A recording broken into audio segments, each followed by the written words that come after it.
Hello बच्चों, कैसे हैं आप? आपको याद हो तो हमारी यूनिट 3 अध्याय 5 चल रहा है, जिसका नाम है चुंबकत्व। और पिछले वीडियोस में हमने इसमें बहुत सारे टॉपिक डिस्कस किए हैं। इससे पहले जो हमने अध्याय 4 किया था बच्चों, जिसका नाम था विद्युत धारा का चुंबकीय प्रभाव, उसमें हमने ये पढ़ा था कि किसी धारावाही वृत्ताकार कुंडली के केंद्र पर चुंबकीय क्षेत्र उत्पन्न होता है। और बच्चों, इस चुंबकीय क्षेत्र की दिशा याद है आपको? दाएं हाथ की हथेली के नियम से या तो उस कुंडली के तल के लंबवत ऊपर की ओर या उस कुंडली के तल के लंबवत नीचे की ओर होती है।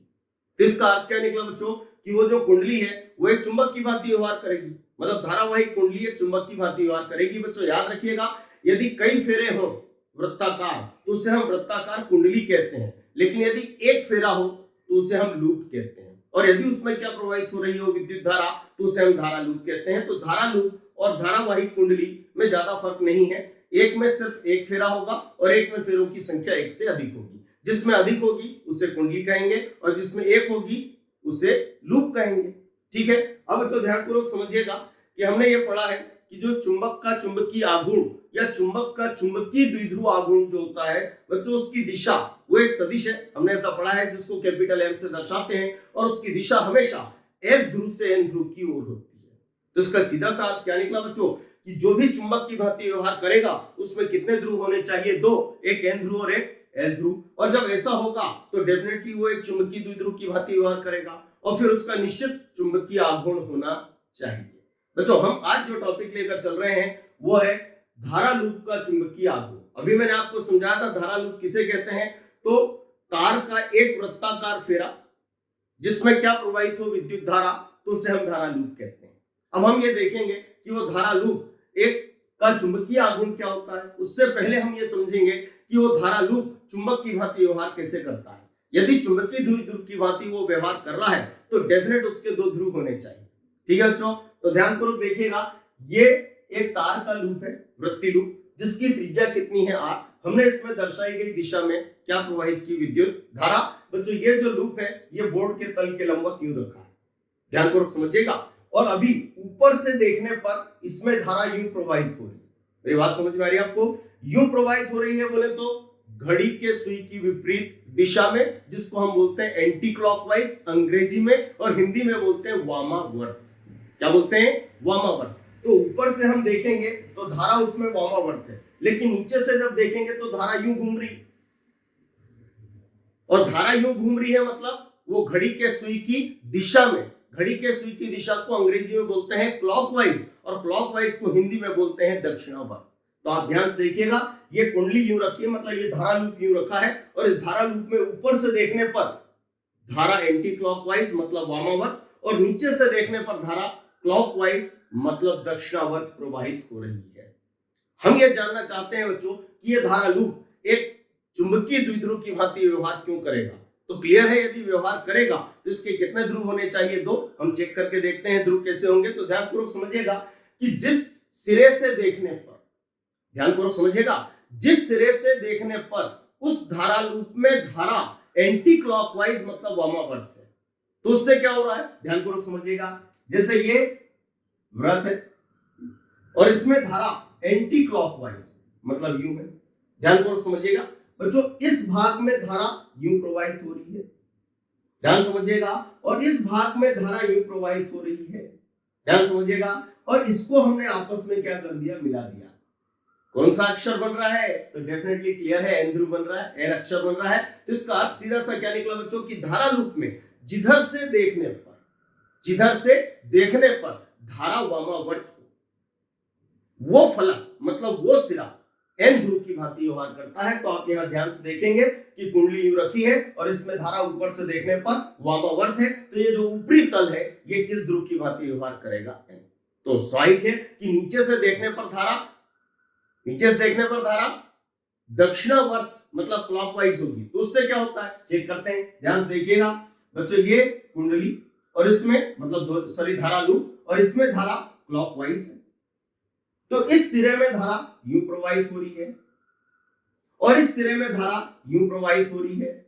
आप देखेंगे कौन सा अक्षर बना? एस। तो क्लियर है कि कुंडली का नीचे वाला जो तल है वो धारा लूप का जो नीचे वाला तल है या कुंडली का नीचे वाला जो तल है वो किस ध्रुव की भांति व्यवहार करेगा? एस।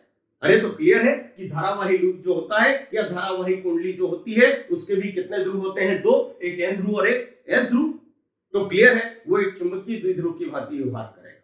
इतनी बात क्लियर? अब बच्चों ध्यानपूर्वक समझिएगा, जब ये चुंबकीय द्विध्रुव की भांति व्यवहार करेगा तो इसका अपना चुंबकीय आघूर्ण होगा, और चुंबकीय आघूर्ण बच्चों एक सदिश है जिसको हम कैपिटल एम से दर्शाते हैं, और उसकी दिशा हमेशा एस ध्रुव से एन ध्रुव की ओर होती है। तो आप देखिएगा एस ध्रुव नीचे वाला तल है और एन ध्रुव ऊपर वाला तल है, तो इसका जो अपना चुंबकीय द्विध्रुव आघूर्ण होगा उसकी दिशा इधर होगी, इधर मतलब ऊर्ध्वाधर ऊपर की ओर होगी।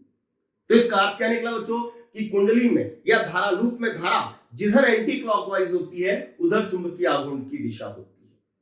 अब बच्चों ध्यानपूर्वक समझिएगा, जब इसका अपना चुंबकीय आघूर्ण है तो हम देखें उस चुंबकीय आघूर्ण का मान क्या होगा। तो ध्यान समझिएगा, चुंबकीय आघूर्ण का मान हम कैसे ज्ञात करेंगे? तो एक वैज्ञानिक जिसका नाम एम्पियर था। बच्चों ये प्रक्रिया हम दो तरीके से समझेंगे, ध्यानपूर्वक समझिएगा। एक वैज्ञानिक जिसका नाम एम्पियर था उसने ये बताया कि किसी धारा लूप का चुंबकीय द्विध्रुव आघूर्ण, शब्दों में ध्यान दीजिएगा, किसी धारा लूप का चुंबकीय द्विध्रुव आघूर्ण उसमें प्रवाहित विद्युत धारा और धारा लूप के प्रभावी क्षेत्रफल के गुणनफल के बराबर होता है, ऐसा एम्पियर का कथन है। तो एक बार मैं फिर बोल के बता रहा हूं, ध्यानपूर्वक समझिएगा। किसी धारा लूप या धारावाही वृत्ताकार कुंडली का चुंबकीय द्विध्रुव आघूर्ण उस धारावाही लूप मतलब धारा लूप या धारावाही कुंडली में प्रवाहित विद्युत धारा और उसके प्रभावी क्षेत्रफल के गुणनफल के बराबर होता है। अर्थात यदि इस धारा लूप या धारावाही कुंडली में प्रवाहित विद्युत धारा कितनी हो I, और उसका प्रभावी क्षेत्रफल मतलब धारा लूप का प्रभावी क्षेत्रफल क्या हो A, तो इसका चुंबकीय आघूर्ण कैपिटल M बराबर क्या होगा I और इनटू में क्या आएगा A। ठीक है बच्चों, अब यदि इसको हम सदिश रूप में लिखें, मतलब चुंबकीय आघूर्ण के सूत्र को सदिश रूप में लिखें, तो आप देखेंगे इसमें I विद्युत धारा है, और कभी हमने पढ़ा है बच्चों की विद्युत धारा एक अदिश होती है। तो क्लियर है कि अब पूरा मामला A पर टिका है। यदि A सदिश तो M भी सदिश और A अदिश तो M भी अदिश। कभी हमने 11th में पढ़ा है बच्चों कि क्षेत्रफल एक सदिश है, तो डेफिनेटली चुंबकीय आघूर्ण भी एक सदिश होगा। तो इस पर तीर का निशान आएगा और इस पर भी तीर का निशान आएगा बच्चों, इसका सदिश रूप होता है। ये एक फेरे का चुंबकीय द्विध्रुव आघूर्ण। अब यदि इस धारा लूप में कई फेरे हो तो फिर ये कुंडली बन जाएगी जिसे धारावाही वृत्ताकार कुंडली कहेंगे। मान लो इसमें फेरों की संख्या n हो तो फिर प्रभावी क्षेत्रफल भी कितने गुना होगा n, तो फिर इस सूत्र में n का गुना हो जाएगा। तो यदि हमसे कहा जाए कि अब यदि इस धारा लूप में फेरों की संख्या n हो तो धारा लूप का चुंबकीय आघूर्ण या चुंबकीय द्विध्रुव आघूर्ण m बराबर क्या हो जाएगा NiA। और ये बच्चों धारा लूप या धारावाही वृत्ताकार कुंडली का चुंबकीय आघूर्ण होता है। आपको याद हो तो कभी हमने पढ़ा था कि चुंबकीय आघूर्ण का SI मात्रक एम्पियर इंटू मीटर स्क्वायर होता है। तो हम देखें वो किस आधार पर होता है, तो आप यहाँ पर देखिएगा n फेरों की संख्या है जिसका कोई मात्रक नहीं होता। I क्या है? प्रवाहित विद्युत धारा, तो विद्युत धारा का मात्रक एम्पियर होगा, ये एम्पियर है। अब गुणित में क्या लिखा है बच्चों? क्षेत्रफल का मात्रक हम जानते हैं मीटर स्क्वायर होता है, और इस तरीके से चुंबकीय आघूर्ण का मात्रक एम्पियर इंटू मीटर स्क्वायर। और विमी सूत्र की बात करें बच्चों तो m मतलब मीटर बोले तो लंबाई मतलब l और इसकी घात 2, और एम्पियर मतलब a, तो ये इसका क्या होता है? विमी सूत्र। हम इसको एक तरीके से और देख सकते हैं बच्चों, कभी याद हो तो हमने अध्याय 4 में पढ़ा था कि जब किसी धारावाही कुंडली को चुंबकीय क्षेत्र में स्वतंत्रपूर्वक लटकाया जाता है तो उस पर एक बलयुग्म आघूर्ण कार्य करता है। बच्चों उस बलयुग्म आघूर्ण का सूत्र ये होता है टाउ बराबर NiAB और साथ में होता है साइन थीटा। इस अध्याय में हम अगले व्यंजक के रूप में देखेंगे कि जब किसी दंड चुंबक को एक समान चुंबकीय क्षेत्र में रखा जाता है तो उस पर भी बलयुग्म आघूर्ण लगता है। बच्चों उस बलयुग्म आघूर्ण का सूत्र टाउ बराबर capital M capital B sine theta होता है। बच्चों इन दोनों सूत्रों की आप तुलना करके देखें तो B यहाँ भी है, B यहाँ भी है, साइन थीटा यहाँ भी है, साइन थीटा यहाँ भी है। यहाँ क्या लिखा है बच्चों? M, और यहाँ क्या लिखा है? NiA। ये हो की वही बात है। ठीक है बच्चों, तो आज इस वीडियो में हम इतना ही रखते हैं। अगला टॉपिक हम अगले वीडियो में डिस्कस करेंगे, और वो क्या करना है तो हमें ये व्यंजक आगे स्थापित करके बताना है। ठीक है बच्चों, हैव ए नाइस डे।